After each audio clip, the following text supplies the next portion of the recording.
Hello हमारे प्यारे बच्चों, हमारे दोस्तों। आज हम इस वीडियो में आप लोगों को बायोमोलिक्यूल्स के बारे में बात करेंगे। सबसे पहले आप सभी को हमारे चैनल में बहुत बहुत वेलकम है, बहुत बहुत शुभकामनाएं आपको देना चाहते हैं कि आप लोग इस चैनल को ढूंढें और आज हमारे से बायोमोलिक्यूल्स पढ़ने का एक सुनहरा अवसर पाए आपने। चलिए, आपको कहना चाहेंगे हम कि इस चैप्टर को बहुत बच्चे नेगलेक्ट कर देते हैं, बोलते हैं बहुत डिफिकल्ट है, बहुत डिफिकल्ट है। बट आपसे हम कहना चाहेंगे कि प्लीज़ अगर इस वीडियो को क्लिक किए हो तो प्लीज़ आप ना 5 मिनट रुकिए, मात्र 5 मिनट। अगर आपको हम लास्ट तक वीडियो दिखने का मजबूर ना कर दिए तो लास्ट में आप कमेंट करके दिखा दीजिएगा कि भैया या सर, जो भी बोलना है आपको, है ना, कि आपका वीडियो अच्छा नहीं लगा या समझ में नहीं आया। अच्छा, जो भी आपको बोलना है बोलिएगा, अपने थाउट से जो लगाना है बोलिएगा। सिर्फ 5 मिनट रुकिए, आपको बोले ना 5 मिनट में आपको इस चैप्टर के अंदर लास्ट तक अगर बनाए नहीं रख दिए तो मेरा भी दावा नहीं होगा। और आपको इंटरेस्ट भी जगा देंगे, आपको इंटरेस्ट भी जगा देंगे कि इस प्रकार से पढ़ना होता है कोई भी चैप्टर को, तब तो जाके उस चैप्टर में सेटिस्फैक्शन मिलता है या परफेक्शन मिल पाता है कि हम इस चैप्टर में बहुत कुछ जान पाए। तो कहने का मतलब मेरा ये है कि हमारा सबसे पहले, है ना, मतलब आप लोगों को सैल्यूट करना चाहेंगे कि हमारा जो चैनल है वो आप लोग के थ्रू बहुत ही ग्रो करता है और मतलब आप लोग वीडियो को लाइक करते हो, शेयर करते हो, बहुत अच्छा लगता है। अगर इस सबको चाहिए क्या पीडीएफ, कोई लिखना चाहता नहीं है, पीडीएफ चाहिए, मैं डिस्क्रिप्शन बॉक्स में टेलीग्राम का लिंक दिया हूँ, उसमें पीडीएफ चल जाता है। उस टेलीग्राम पे आप ज्वाइन होकर आराम से पीडीएफ को देख सकते हैं। चलिए, दूसरी बात बताना चाहेंगे हम कि बायोमोलिक्यूल्स को पढ़ने से पहले आपको ये जानना चाहिए कि हम कोई भी चैप्टर जब पढ़ते हैं तो उसमें फुली कंसंट्रेशन दिमाग लगाते हैं तो दिमाग में आता है, दिमाग में हमारा इंटर कर जाता है कोई भी कॉन्सेप्ट। तो हम चाहेंगे कि आप लोग जब इस चैप्टर को स्टार्ट कर रहे होंगे तो कॉपी और पेन अपने साथ में लेके बैठ के स्टार्ट करें वीडियो को। तो चलिए, सबसे पहले हम आज बात करें कुछ बेसिक टर्म के बारे में और हम लोग acid soluble pool, acid insoluble pool के बारे में आज बात करेंगे। और चैप्टर का नाम है बायोमोलिक्यूल्स। क्या बच्चों? बायोमोलिक्यूल्स। एनर्जेटिक बनाए रहो अपने आप में, है ना। बोलते हैं ना कि बोला जाता है कि the best pair in the world is smile and cry but they don't meet each other at a time, but if they meet, that is the best moment in our life. Understand?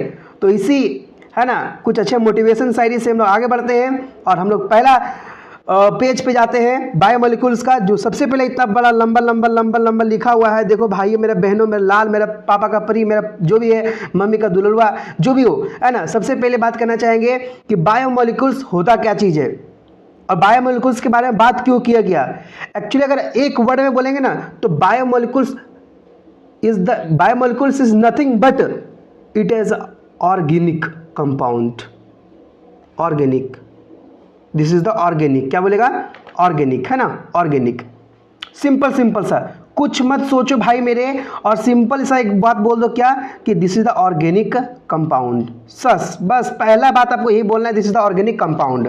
Clear? अब आप बोलिएगा आप ऐसे से पढ़ोगे, है ना, आप इतना पढ़ोगे तो आप जिस तरह आप पढ़ोगे उस प्रकार से हम तो समझ सकते हैं।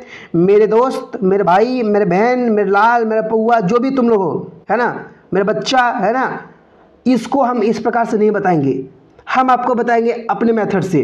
तो अपना मेथड इस प्रकार से है, आपको मैं दिखाता हूँ। जो वहाँ लिखा गया था ना उसी को मैं यहाँ इस प्रकार से बताने जा रहा हूँ। अब मैं फिर दिखाऊंगा कि देखिए क्या वो सही बात उसमें लिखा है या नहीं लिखा है। सो अब मैं दिखाऊंगा आपको धीरे धीरे, चिंता नहीं कीजिएगा, ठीक है। देखिए क्या लिखा है। What is biomolecules? Biomolecules is nothing but chemical compound synthesis और obtain from living cell is known as biomolecules. जैसे हम जानते हैं कि जो हमारा और इनऑर्गेनिक कंपाउंड होता है, जैसे कार्बन हो गया, नाइट्रोजन हो गया, ऑक्सीजन हो गया, ये सब इनऑर्गेनिक कंपाउंड होते हैं। अब जब इन इनऑर्गेनिक कंपाउंड को हम लोग जब मतलब कोई भी लिविंग सेल में डालते हैं तो वहाँ क्या होता है, केमिकल रिएक्शन होता है और वहाँ जाके क्या बन जाता है, हमारा जो इनऑर्गेनिक कंपाउंड था वो ऑर्गेनिक में कन्वर्ट हो जाता है। दैट मीन्स इनऑर्गेनिक से ऑर्गेनिक में बनना, है ना, क्या कहलाता है? बायोमोलिक्यूल्स कहलाता है। तो बायोमोलिक्यूल्स एक्चुअली ऑर्गेनिक ही कंपाउंड है। हम बोल सकते हैं कि लिविंग सेल में, देखिए ये एक लिविंग सेल है, एक लिविंग सेल है। इस लिविंग सेल में क्या है कि इन लिविंग सेल में एक हमारा इनऑर्गेनिक कंपाउंड भी है और हमारा ग्लूकोज क्या है, ऑर्गेनिक कंपाउंड भी है। तो कहने का मतलब है कि लिविंग सेल में दो चीज़ हो सकता है, ऑर्गेनिक भी हो सकता है, इनऑर्गेनिक भी हो सकता है। बट अगर सिर्फ पूछेगा बायोमोलिक्यूल्स में क्या हो सकता है तो सिर्फ बोलेगा ऑर्गेनिक कंपाउंड हो सकता है। ये सबसे बच्चों का सबसे पहला डाउट होता है ऑर्गेनिक इनऑर्गेनिक के बारे में। तो पहला बात क्लियर हुआ कि लिविंग सेल में दोनों हो सकता है, ऑर्गेनिक भी इनऑर्गेनिक भी। बट हम लोग बायोमोलिक्यूल्स की जब बात करेंगे तो बायोमोलिक्यूल्स में सिर्फ क्या होता है, ऑर्गेनिक कंपाउंड होता है। पहला ये क्लियर हो गया। वही लिखा केमिकल कंपाउंड सिंथेसिस और obtain from living cell is known as biomolecules. अब बात करते हैं फीचर्स ऑफ बायोमोलिक्यूल्स। बोलता है कि source of living cell they are organic. बताओ ये क्या है, ऑर्गेनिक है। और सुनिए carbon and hydrogen composition is higher than the earth crust. इसका मतलब क्या हुआ बताते हैं आपको।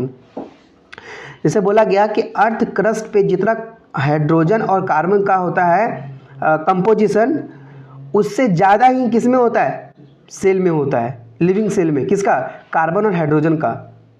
ये दो बात फैक्ट याद रखिएगा कि कार्बन और हाइड्रोजन का अर्थ क्रस्ट से भी ज़्यादा लिविंग सेल में उसका कंपोजिशन होता है। इसलिए लिखा गया नोट में दे करके कि earth crust have same element which are present in cell but relative abundance vary. कुछ अलग मतलब बोलते हैं ना, कुछ वेरी करता है, हल्का सा वेरी करता है। और उन वेरी के तहत हम कह सकते हैं कि हम मतलब क्या बोलते हैं, कोई भी कंपाउंड को सेम नहीं मान सकते हैं। लिखा गया यहाँ पे देखिएगा ध्यान से, जैसे कार्बन है, हाइड्रोजन, ऑक्सीजन है, नियोन है, फ्लोरीन है, फिर आयरन है, फिर कैल्शियम है, बहुत सारे एलिमेंट है ना। जैसे यहाँ पे जब इसमें चला जाता है तो सेल के अंदर में ग्लूकोज बन जाता है। तो क्या होता है, यहाँ पे जो कार्बन और हाइड्रोजन का अर्थ क्रस्ट में जो कार्बन हाइड्रोजन का जो कंपोजिशन होता है उससे ज़्यादा यहाँ मान लीजिए कि अगर है 4 है तो यहाँ इसका कितना होगा, तो यहाँ मान लीजिए 10 हो जाएगा।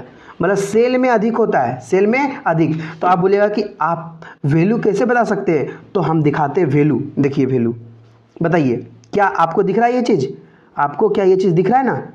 हाँ चलिए दिख रहा है तो आपको हम बता रहे क्लियर समझा रहे। देखिए बताइए परसेंटेज वेट मतलब composition of earth crust that mean non living things और ह्यूमन बॉडी के मतलब लिविंग थिंग्स। बताइए आप ही हाइड्रोजन कार्बन, बताइए यहाँ पे 0 पॉइंट कितना दिया है 14, यहाँ पे 0.5। बताइए अर्थ क्रस्ट से ज़्यादा कहाँ पे है, लिविंग में है। यहाँ बताइए कार्बन कितना, यहाँ पे 0.03, यहाँ पे कितना 18.5 है। तो बताइए लिविंग में ज़्यादा हुआ, नॉन लिविंग में कम हुआ। यही समझाने का मेरा तात्पर्य था कि है ना, कार्बन हाइड्रोजन जो होता है वो अर्थ क्रस्ट में है ना कम होता है, किसके कंपेयर में, लिविंग सेल के कंपेयर में। Am I clear. अब देखिएगा ये डायग्राम जो है ना आपको पूरा रटना नहीं है, ये डायग्राम आपको पूरा नहीं रटना है, आपको सिर्फ इसमें क्या रटना है वो मैं बता रहा हूँ। इसमें दिया गया देखिए CNR रॉ, ये आपको रखना है कि अगर पूछ दे कि परसेंटेज वेट या बोलेगा the compare of element present in non living matter में, अगर पूछेगा कि जो ये चीज़ दिया गया था अर्थ क्रस्ट और ह्यूमन बॉडी का कंपेयर जो करवाया गया था है ना, वो कहाँ से अडेप्टेड किया गया था, तो बोलिएगा आप लोग CNR रॉ। ये इतना याद रखना है कि CNR रॉ ने इसका अडेप्ट हुआ था इसके थ्रू, है ना, तो इसको याद रखना है। अब एक चीज़ और क्या रखना है, ऑक्सीजन क्या होता है, ऑक्सीजन ज़्यादातर ह्यूमन बॉडी में होता है, अर्थ क्रस्ट पर 46.6 होता है, जबकि यहाँ पे कितना होता है 65.5 होता है। उसी प्रकार नाइट्रोजन सबसे कम होता है, जबकि ह्यूमन बॉडी में 3.3 होता है। कैल्शियम 3.6 होता है, तो इसमें कितना होता है 1.5 होता है। सिलिकॉन कितना होता है 27.7 होता है, बट ह्यूमन बॉडी में सिलिकॉन नेग्लिजिबल होता है। बस 2-5 पॉइंट ऐसा था जो आपको रटना था। आप आंख बंद के भी अपने आप को इसको लिखिए कॉपी में, आंख बंद के बोलिए कि हाइड्रोजन और कार्बन जो होता है वो अर्थ क्रस्ट पे कम होता है, ह्यूमन बॉडी में लिविंग सेल में ज़्यादा होता है। उसी प्रकार से जब हम बात करेंगे, ये अगर पूछ दिया ऑक्सीजन कितना होता है तो 18.5 के लगभग में होता है। नाइट्रोजन ऑक्सीजन कितना होता है, ऑक्सीजन अर्थ क्रस्ट में 46 पॉइंट कुछ समथिंग होता है, लेकिन बोलेंगे ह्यूमन बॉडी में कितना होता है तो 65% होता है। तो इस प्रकार से आपको रटना है, इस प्रकार से आपको याद रखना है। क्लियर। तो देखिए जरा इस बात को समझिए आप। अभी हम यहाँ पे थे तो यहाँ क्या लिखे, ये चीज़ लिखे, इतना चीज़ लिखा है कि जरूरी नहीं कि अर्थ पे जितना परसेंटेज एलिमेंट होता है वो सेल में रहे। ये नहीं बोला गया कि जितना, मुझसे बोला गया कि अगर मान लीजिए कि अगर अर्थ क्रस्ट पे मान लीजिए कि जैसे मान लीजिए अर्थ क्रस्ट पर जो एलिमेंट है, मान लीजिए मतलब कार्बन जो है, कार्बन मान लीजिए अभी कितना बताया, कुछ समथिंग 0.03% बताएं, तो अर्थ क्रस्ट पे उतना है। तो ऐसा नहीं कि सेल में भी 0.03% ही रहेगा, ऐसा नहीं बोला जाता है।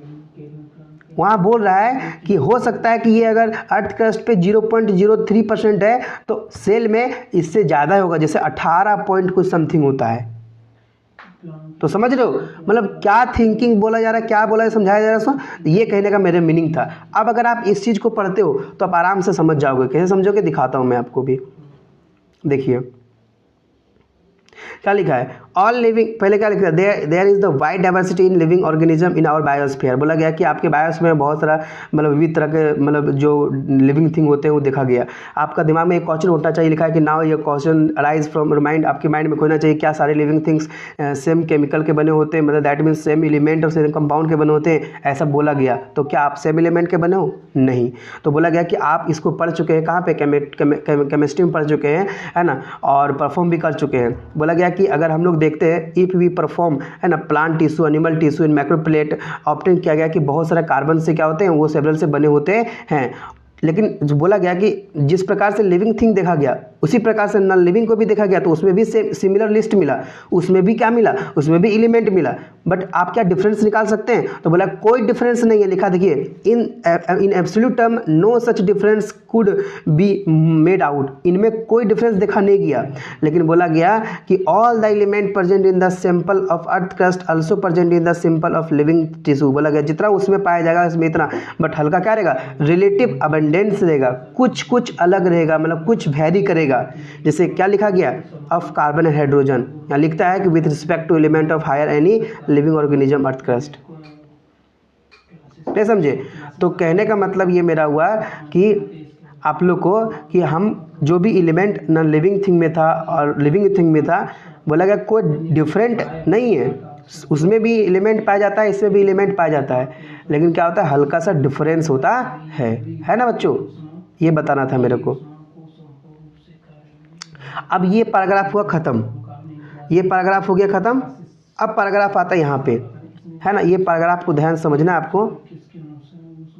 देखिए इस पैराग्राफ को, अब बोला गया, इसमें बोला जाता है कि how to analysis chemical composition, कि किस प्रकार से हम लोग केमिकल कंपोजिशन को हम लोग एनालिसिस करेंगे। तो हम लोग एनालिसिस ऑफ बायोमोलिक्यूल्स को दो तरह करते हैं, एक केमिकल एनालिसिस करते हैं, एक फंक्शनल ग्रुप एनालिसिस करते हैं। तो केमिकल एनालिसिस क्या होता है, फंक्शनल ग्रुप एनालिसिस क्या होता है, उसी के बारे में चर्चा करेंगे। तो पहला जो दिया गया केमिकल एनालिसिस, तो जो यहाँ लिखा गया है उसी को यहाँ दिखा के बता रहे हैं, समझा रहे हैं। अगर इसको समझ जाते हो आप, इस डायग्राम को समझ जाते हो, इस पेज को समझ जाते हो, तो आप इस चीज़ को पढ़ने में कोई दिक्कत नहीं होगा आपको।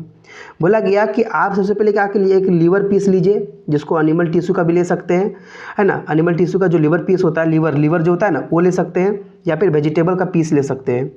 जब उसको आप मोटर और पेस्टल के थ्रू जब उसको क्रश करोगे, मतलब जब चूरोगे पूरा, किसके अंडर में, ट्राइक्लोरो एसिटिक एसिड के, है ना, उसको ले करके जब उसको पूरा मिक्स करोगे, पूरा एकदम जोर से एकदम क्रश करोगे, तो एक लीवर जो टिश्यू के फॉर्म में जब चला जाएगा वो, तो वहाँ पे एक स्लरी बन जाता है। स्लरी देखो, स्लरी बना ना, स्लरी। तो उस स्लरी को जब हम लोग फिल्ट्रेट करते हैं, तो कोई फिल्ट्रेट हो जाता है और कोई फिल्ट्रेट नहीं हो पाता है। जैसे आप चाय बनाते हो, तो क्या होता है, चाय बनाते हो तो जो छोटा छोटा पार्टिकल्स होता है, जो छोटा जो मॉलिक्यूल जिसका वेट कम होता है, वो चाय नीचे चल जाता है, और चाय पत्ती जो होता है वो किस में आ जाता है, उसमें छन्नी में आ जाता है। उसी प्रकार से बता रहे, जब हम लोग का स्लरी बन जाता है तो सबसे इंपॉर्टेंट यहाँ VBI बोल देते हैं, VBI ये सबसे इंपॉर्टेंट है। ट्राइक्लोरो एसिटिक एसिड, यही पूछेगा आपको हम एग्जामिनेशन में, ठीक है। ट्राइक्लोरो एसिटिक एसिड पूछेगा, बताइए कौन सा काम आता है, तो आपको क्या बोल देना है, ट्राइक्लोरो एसिटिक एसिड को यूज करते हैं, तब हम लोग स्लरी बनाते हैं। और जब स्लरी बनता है तो जब उसको हम लोग फिल्ट्रेट करते हैं तो दो तरह का कंपाउंड मिलता है, जैसे एक को बोलते हैं रिटेंटेट और एक को बोलते हैं फिल्टर। जो फिल्टर हो गया उसे फिल्ट्रेट बोलते हैं, जो फिल्टर नहीं हो पाया उसे रिटेंटेट बोलते हैं। तो रिटेंटेट का दूसरा नाम होता है acid insoluble pool, that means वो सोल्यूबल नहीं हो पाया, और फिल्ट्रेट को बोलते हैं एसिड सोल्यूबल पूल, जैसे वो फिल्ट्रेट हो गया। क्या नहीं समझ में आया? तो इस कॉन्सेप्ट को क्या हुआ, अब इसी कॉन्सेप्ट को वहाँ पढ़ दीजिए, अभी समझ में आ जाएगा पूरा। तो आप बोलेगा ना कि आप कैसे बोल रहे हो एसिड इनसोल्यूबल पूल, आप बोलिएगा एसिड सोल्यूबल पूल, किसको बोलेंगे एसिड सोल्यूबल पूल, किसको बोलेंगे एसिड इनसोल्यूबल पूल। धैर्य रखिए, धैर्य अपने अंदर धैर्य रखिए, आपको पूरा का पूरा सेटिस्फैक्शन मिलने वाला है। ठीक है, देखिए ध्यान से, सबसे पहली बात है, अब पढ़ते देखिए, बोला गया कि how does one go finding the answer to get perform a chemical analysis किया हम लोग, क्या किया, we take the liver tissue, हम लोग लीवर टिश्यू लिए, अब वो वेजिटेबल का हो सकता है, वेजिटेबल का, या फिर वो लीवर और पीस हो सकता है, एंड ग्राइंड करते हैं, मतलब पीसना, पीसें उसको, किसके प्रेजेंस में, तो ट्राइक्लोरोएसिटिक एसिड के प्रेजेंस में। सबसे इंपॉर्टेंट बोले ना, यही VVI क्वेश्चन यहाँ पे, कि ट्राइक्लोरोएसिटिक एसिड के प्रेजेंस में जब हम लोग ग्राइंड करते हैं, मतलब पीसते हैं, है ना, किसको यूज करते हैं, तो मोर्टर को और पेस्टल को यूज करके करते हैं, तो बनता है सैलरी। देखिए यहाँ सैलरी लिखा हुआ है। बताइए यही सब कॉन्सेप्ट बता रहे हैं, पहले जब पीसे तो यहाँ पे सैलरी बन गया। अब क्या लिखता है, if we were strain the, जब उसको स्ट्रेन करते हैं, छानते हैं, तो हमें चीज क्लोथ, मतलब जो सबसे कॉटन क्लोथ होता है उसको निकालते हैं, तो 2 फ्रैक्शन मिलता है, तो एक मिलता है रिटेंटेट और एक मिलता है फिल्ट्रेट। तो यहाँ लिखेगा, देखिएगा, one shade is called filtrate, और मोरली टेक्नोलॉजी उसको बोलते हैं एसिड सोल्यूबल पूल, मतलब जो फिल्ट्रेट हो गया उसे एसिड सोल्यूबल पूल बोल दिए, सिंपल शॉर्ट में बोलते हैं ASP। और जो दूसरा जो होता है वो रिटेंटेट होता है, मतलब जो नहीं छनाता है उसको रिटेंटेट बोलते हैं, जो मतलब जो छकनी में रहता है, छन्नी में रह गया उसको रिटेंटेट बोलते हैं, उसको एसिड इनसोल्यूबल फ्रैक्शन बोलते हैं, फिर पूल बोलते हैं।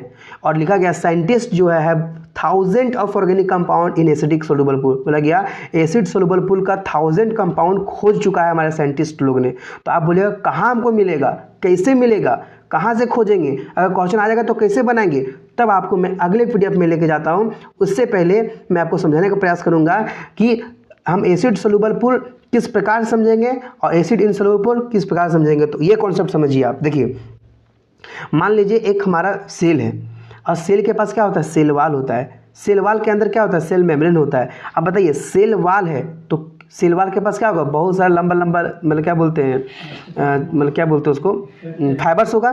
तो फाइबर्स के लिए क्या, उसको क्या बोलते हैं, सेलुलोज का बना होता है। तो एक तरह से कहने का मतलब है कि जो सेलुलोज होता है वो ग्लूकोज का चेन से बना होता है। अब सुनिएगा, जो हमारा सेल मेम्ब्रेन होता है वो लिपिड होता है। अब बताइए ये सेल मेम्ब्रेन, ये सेल वॉल, उसके अंदर क्या होता है, साइटोप्लाज्म। अब साइटोप्लाज्म के अंदर कौन होता है, न्यूक्लियस। और न्यूक्लियस में क्या लगा रहता है ना, मैनी ऑर्गेनेल्स, क्या लगा रहता है, मैनी ऑर्गेनेल्स लगा हुआ रहता है। अब जरा से गौर कीजिएगा, जब मैनी ऑर्गेनेल्स लगा हुआ रहता है तो आप जरा गौर कीजिएगा, मान लीजिए ये पूरा सेल का स्ट्रक्चर था। अब हम इसको मतलब क्या बोलते हैं, इसको बोलते हैं ना कि जब उसको ब्रेक करते हैं, ब्रेक किए, मतलब ब्रेक किए, पूरा तोड़ पाड़ दिए, एकदम पूरा तोड़ दिए उसको। जब तोड़े ना तो 2 मेजर कंपोनेंट मिलता है, एक एसिड इनसोल्यूबल पूल मिला और एक एसिड सोल्यूबल पूल मिला। जो सोल्यूबल हो गया, जो फिल्ट्रेट हो गया, उसे एसिड सोल्यूबल पूल बोलते हैं। जो नहीं हो पाया, जो इनसोल्यूबल मतलब जो छन नहीं पाया, छकनी में रह गया, उसे उसको बोलते हैं इनसोल्यूबल पूल। आप जरा आप बताइएगा, है ना, गौर कीजिएगा, बताइए कौन अंदर जाएगा, कौन मतलब बोलते हैं कौन छना जाएगा, जिसका मोलिकुलर वेट कम होगा। तो देखिए एसिड सोल्यूबल पूल का मोलिकुलर वेट कम होता है।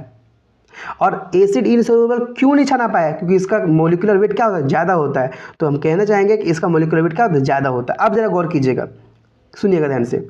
साइटोप्लाज्म देखिएगा, साइटोप्लाज्म जो होता है उसमें वाटर भी होता है, सोडियम भी होता है, पोटेशियम भी होता है ना, बाइकार्बोनेट भी होता है, कैल्शियम भी होता है, मैग्नीशियम भी होता है, क्लोरीन भी होता है, शुगर भी होता है, प्रोटीन भी होता है, एमिनो एसिड भी होता है।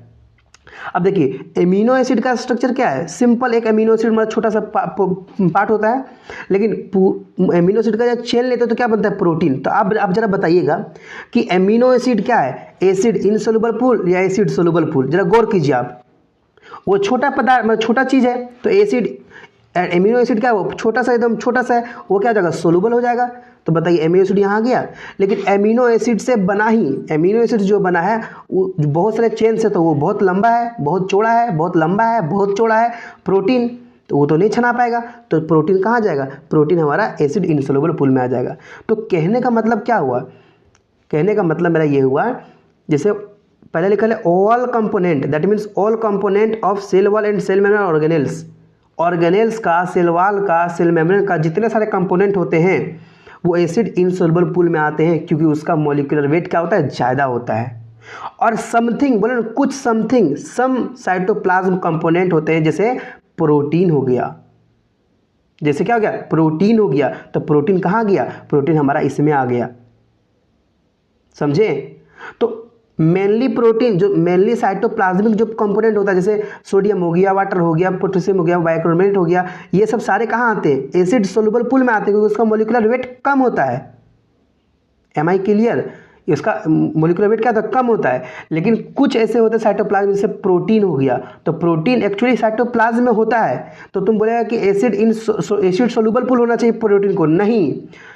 एसिड जो होता है सोल्यूबल पूल में मोलिकुलर वेट आता है, लो मोलिकुलर वेट, लेकिन प्रोटीन एमिनो एसिड के चेन से बना होता है, जो कि बहुत सारे चेन से बना होता है, ताकि वो है ना उसका मोलिकुलर वेट बढ़ जाता है। जैसे एक क्वेश्चन है, लिपिड होता है छोटा, लिपिड होता है छोटा, उसका मोलिकुलर वेट बहुत कम होता है लिपिड का, लेकिन फिर भी कहाँ आता है पता है, आना चाहिए था लिपिड को, जब मोलिकुलर वेट कम है तो आना चाहिए था एसिड सोल्यूबल पूल में, आना चाहिए कि नहीं, एसिड सोल्यूबल पूल में आना चाहिए था लिपिड को यहाँ पे, लेकिन आता कहाँ, एसिड इनसोल्यूबल पूल में। क्यों, वो भी रीजन बताएंगे।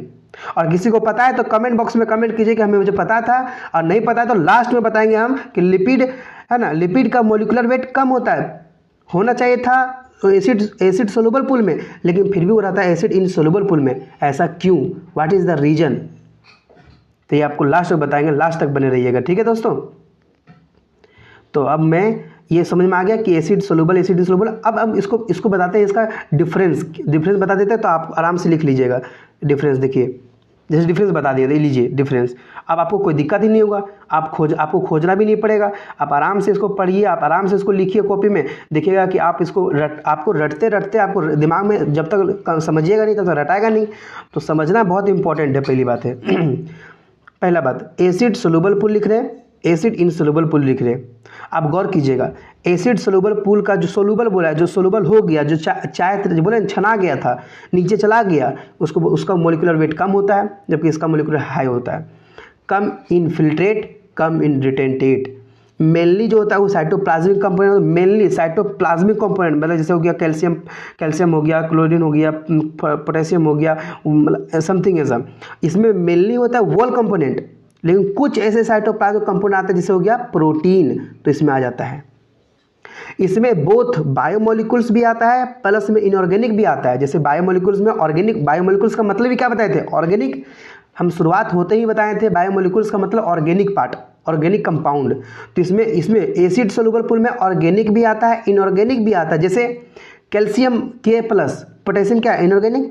जैसे अब मान लो कि शुगर क्या है, शुगर हमारा ऑर्गेनिक है, ग्लूकोज क्या है, ऑर्गेनिक है। तो ऑर्गेनिक और प्लस और इनऑर्गेनिक दोनों आते हैं किसमें, हमारे एसिड सोल्यूबल पूल में। लेकिन एसिड इनसोल्यूबल पूल जो होते हैं उसमें क्या आते हैं, सिर्फ मोलिकुलर का आते हैं, और उसमें सिर्फ आते हैं ऑर्गेनिक कंपाउंड आते हैं। क्या आते हैं, ऑर्गेनिक कंपाउंड आते हैं। इसको कट कर दीजिएगा ना, ऑर्गेनिक कंपाउंड आते हैं, ठीक है, समझ में आ गया। आगे देखिए।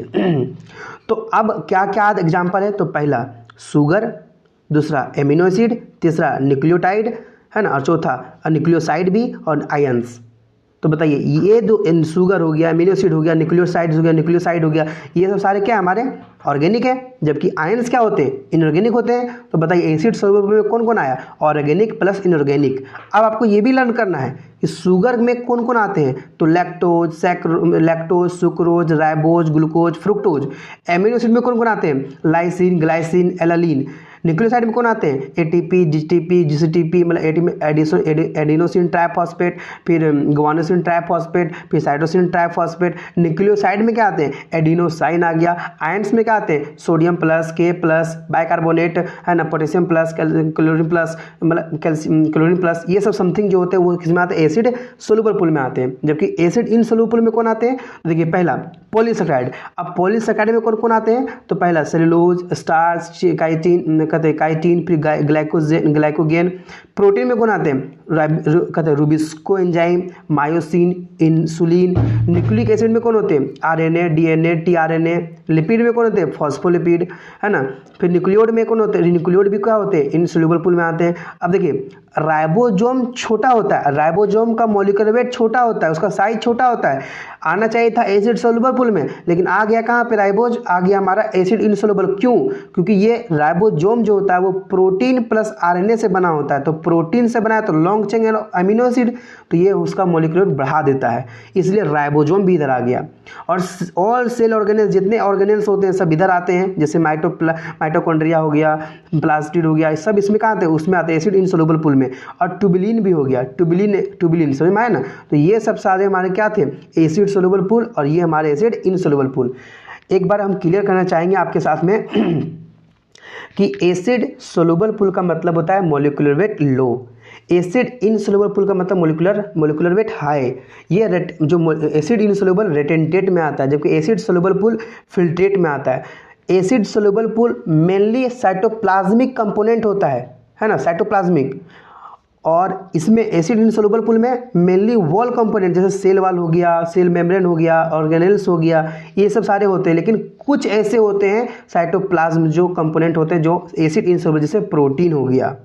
अब आपको एग्जाम्पल रटना था भैया, अब आपको शिद्दत से बता रहे हैं, जो एग्जाम्पल रटेगा उसका क्वेश्चन बनेगा, जो एग्जाम्पल नहीं रटेगा उसका क्वेश्चन नहीं बनेगा।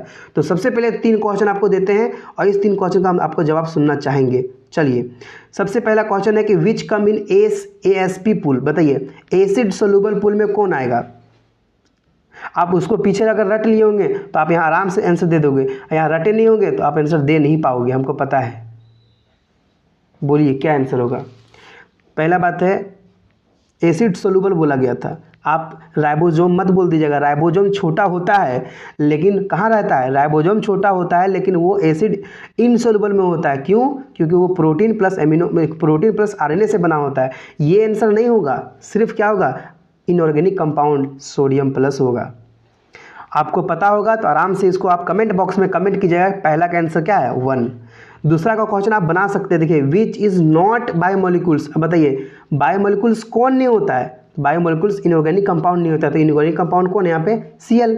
एमिनो एसिड क्या होता है, ऑर्गेनिक। शुगर क्या होता है, ऑर्गेनिक। तो आंसर तो वही होगा। जबकि देखिए ASP में एसिड सोल्युबल पूल में, एसिड सोल्युबल पूल में भी आता हो तो बताइए क्लोरीन आयन आता है, chlorine ion acid soluble pool में ही आता है, और जबकि वो ऑर्गेनिक नहीं होता है। फिर ये तीसरा example, few example of many, तो ये आपका होमवर्क है, ये आपको कमेंट बॉक्स में देना है आंसर। जो विद्यार्थी कमेंट बॉक्स में पहला कमेंट आएगा उसका नाम मैं अगले नेक्स्ट वीडियो में लूँगा कि ये विद्यार्थी ने कमेंट किया था पहला, जो इन्होंने सब आंसर सही दिया। और सही दोगे तो लूँगा, ऐसा नहीं गलत दे दोगे, सही दोगे तो। ऑप्शन भी A B C D दिए हैं, उसमें से आपको बताना है कि कौन सही है कौन गलत है। तो ठीक है, अब ये पार्ट हुआ पहला का पहला ख़त्म, पहला जो केमिकल एनालिसिस था वो गया ख़त्म। अब आते हैं हम लोग बात करते हैं सेकेंड पार्ट जो हमारा, उसके बारे में बात करेंगे कि अब बनाएंगे ड्राई वेट बनाएंगे। ड्राई वेट कैसे बनता है उसी दो, ये जो पूरा लिखा गया है इसमें आपको कुछ नहीं समझ में आएगा, लेकिन इसी को अगर हम अच्छे से क्लियरिफाई कर देंगे नोट्स के थ्रू तो आप उसको समझ जाते हो अच्छे से। देखिए जैसे अब देखिए ध्यान से, बायोमोलिक्यूल्स एक ऑर्गेनिक कंपाउंड है, पता चल गया। इनऑर्गेनिक कंपाउंड ऑफ सेल जो होता है, cell can have both organic and inorganic compound. बोलता गया सेल क्या होता है, सेल के पास दोनों होता है, ऑर्गेनिक कंपाउंड भी होता है और इनऑर्गेनिक कंपाउंड भी होता है। सेल के पास इनऑर्गेनिक भी होता है ऑर्गेनिक, बट सिर्फ बायोमोलिक्यूल्स क्या होते हैं, ऑर्गेनिक कंपाउंड होते हैं। हम लोग जब यूज किए थे ट्राइक्लोरोएसिटिक एसिड तो एनालिसिस किए थे ऑर्गेनिक का। अब हम लोग अनदर मेथड टू एनालिसिस करेंगे इनऑर्गेनिक कंपाउंड का, समझ रहे हो। हम लोग ऑर्गेनिक के लिए क्या किए थे, ऑर्गेनिक कंपाउंड को पता करने के लिए हम लोग किए थे केमिकल एनालिसिस। तो क्या यूज किए थे, तो यूज किए थे ट्राइक्लोरोएसिटिक एसिड किए थे, है ना।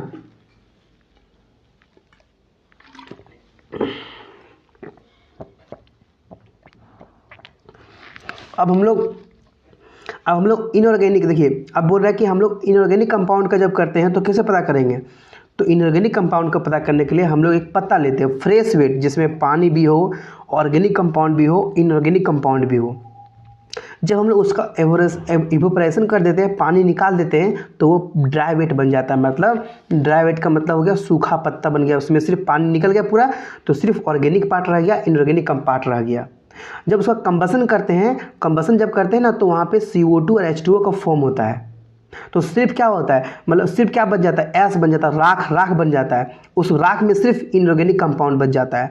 तो इनऑर्गेनिक कंपाउंड का भी खोज हो गया, ऑर्गेनिक कंपाउंड का भी खोज हो गया। तो ये शुरुआत का जो पहला पार्ट होता है ना, बच्चा को धंसता ही नहीं है, समझ आता ही नहीं है। लेकिन अगर प्रयास अगर होगा, मेरा प्रयास रहा कि अगर समझाने का समझ में आया होगा तो मतलब बहुत अच्छा बात है।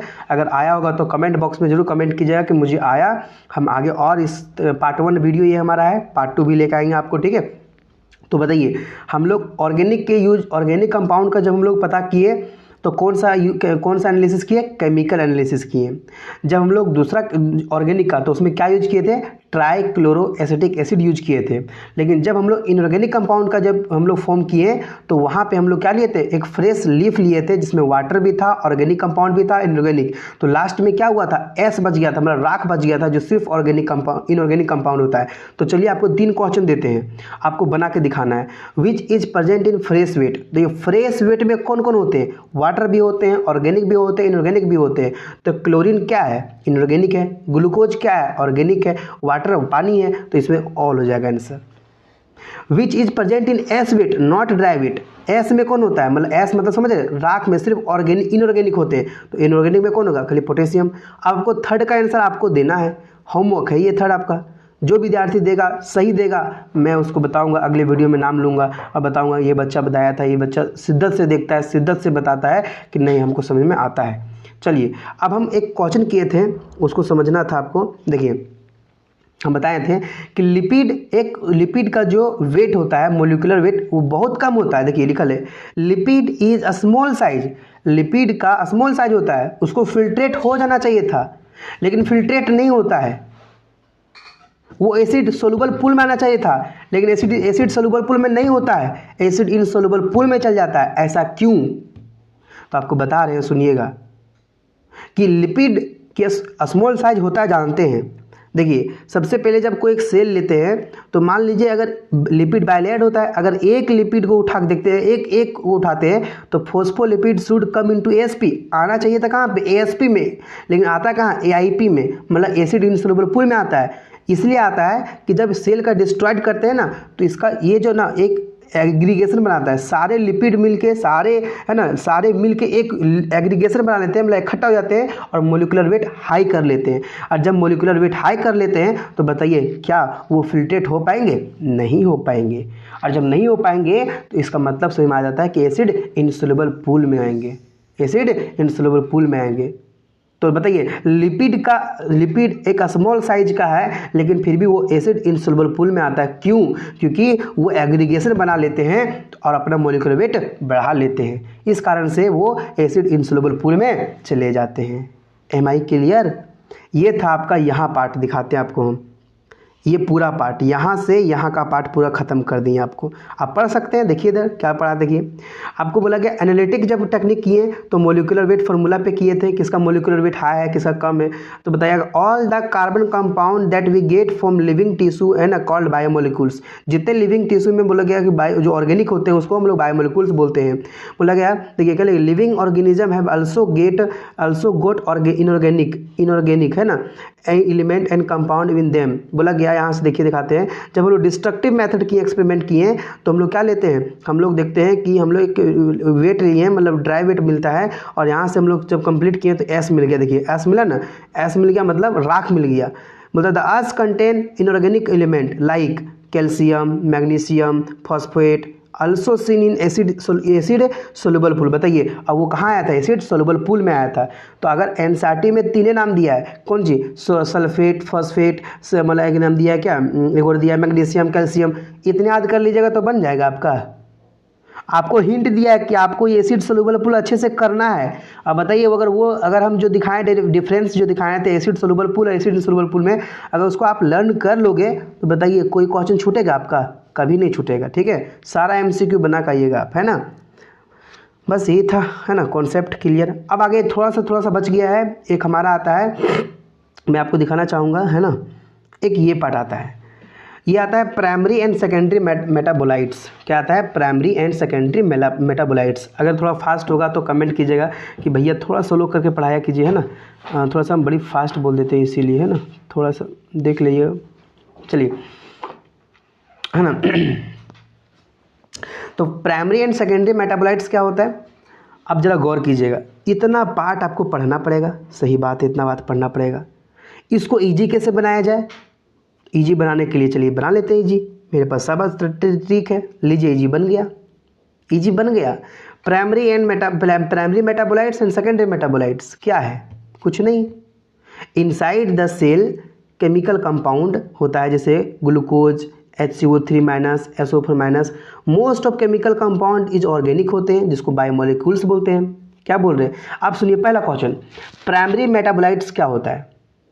तो हम जानते हैं कि सेल के अंदर बहुत सारे केमिकल कंपाउंड होते हैं, जैसे यहाँ लिखा गया है, और वो केमिकल कंपाउंड ऑर्गेनिक अगर होते हैं तो उसको बायोमोलिक्यूल्स बोलते हैं। और बहुत सारे बायोमोलिक्यूल्स कंट्रोली कन्वर्ट करते हैं कहाँ पे, है ना, कन्वर्ट होते रहते हैं अनदर कंपाउंड में, तो उसे बोल देते हैं हम लोग। जैसे देखिए ग्लूकोज स्टार्च में, एमिनो एसिड प्रोटीन में, ग्लूकोज पायरेट में, तो उसी को बोल देते हैं प्राइमरी मेटाबोलाइट्स।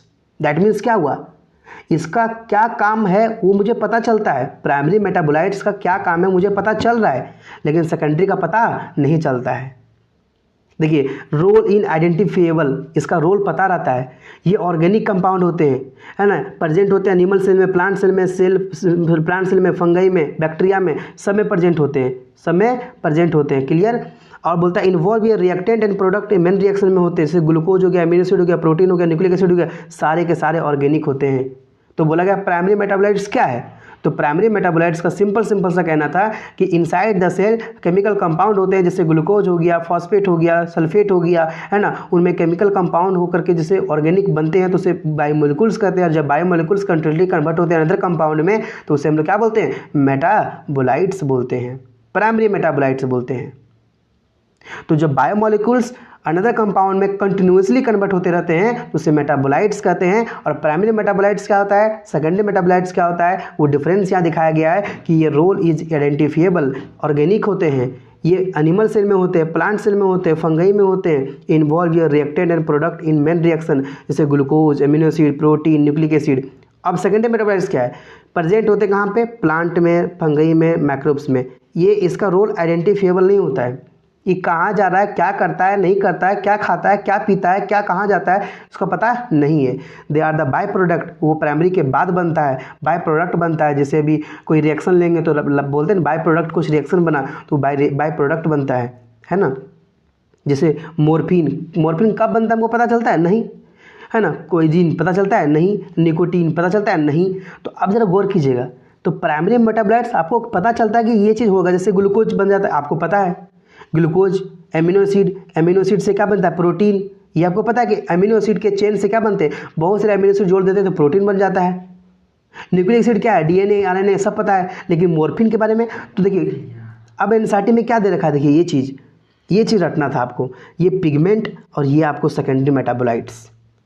जैसे पिगमेंट है ना, पिगमेंट के लिए ये जो मतलब दिया, पिगमेंट के लिए कौन होगा, तो केराटिनॉइड्स हो गया, फिर एंथ्रोसाइनिन्स हो गया, एंथोसाइनिन्स हो गया, फिर अल्कानॉइड्स के लिए मॉर्फिन हो गया, क्वेडिन हो गया, फिर टर्पेनॉइड्स के लिए है ना मोनोटर्पेनेंट्स कहते हैं डेट्रपेंट्स हो गया, इनेंशियल ऑयल के लिए लेमन ग्रास ऑयल हो गया, फिर टॉक्सिन के लिए अर्बिन हो गया, रेसिन हो गया, लेस्टिन्स के लिए है ना कोना क्या लिखा नहीं, कॉनकैनावेलिन है, कॉनकैनावेलिन ए हो गया। ड्रग्स के लिए कहते हैं विनब्लास्टिन हो गया, फिर कर्क्यूमिन्स हो गया। तो ये सब जितने ये सेकेंडरी यही इंपॉर्टेंट है, प्राइमरी तो आपको पता रहता है, सेकेंडरी का पता नहीं, तो सेकेंडरी आद करने बोला। अब इसको आप पढ़ के देखिएगा क्या लिखा है, the most exciting aspect of chemistry deals with the cell isolating thousand of compound small and big, है ना, for living organism determining their structure and if we synthesis them.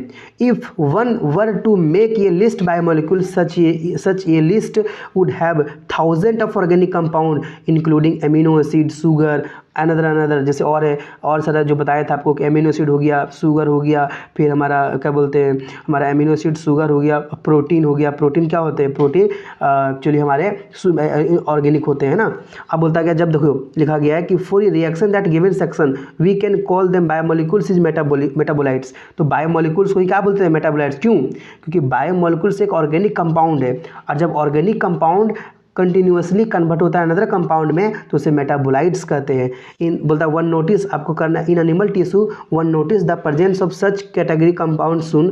बोलता है कि these are the primary metabolites, जो हमारे क्या कहाँ पे होते हैं, एनिमल टिश्यू में होते हैं, फिर प्लांट में होते हैं, फिर फंगई में होते हैं, बैक्टीरिया में होते हैं, उसको क्या बोलते हैं, प्राइमरी मेटाबोलाइट्स कहते हैं। अभी जस्ट उसी में बता गया, जैसे देखिए प्लांट में होते हैं, फंगल में होते हैं, माइक्रोब्स में होते हैं ना, ये सब सारे प्राइमरी मेटाबोलाइट्स के होते हैं। जैसे देखिए हो गया हमारा प्राइमरी मेटाबोलाइट्स, अल्कानोइड हो गया, कहते हैं फ्लेवोनाइड्स हो गया, रबर हो गया, एसेंशियल ऑयल हो गया, एंटीबायोटिक्स हो गया, है ना। ये सब सारे, ये जो जितने सारे दिख रहे हैं ना, ये सब हमारे जो अल्कानोइड्स दिख रहे हैं, ये सब सारे सेकेंडरी मेटाबोलाइट्स हो गया, ठीक है।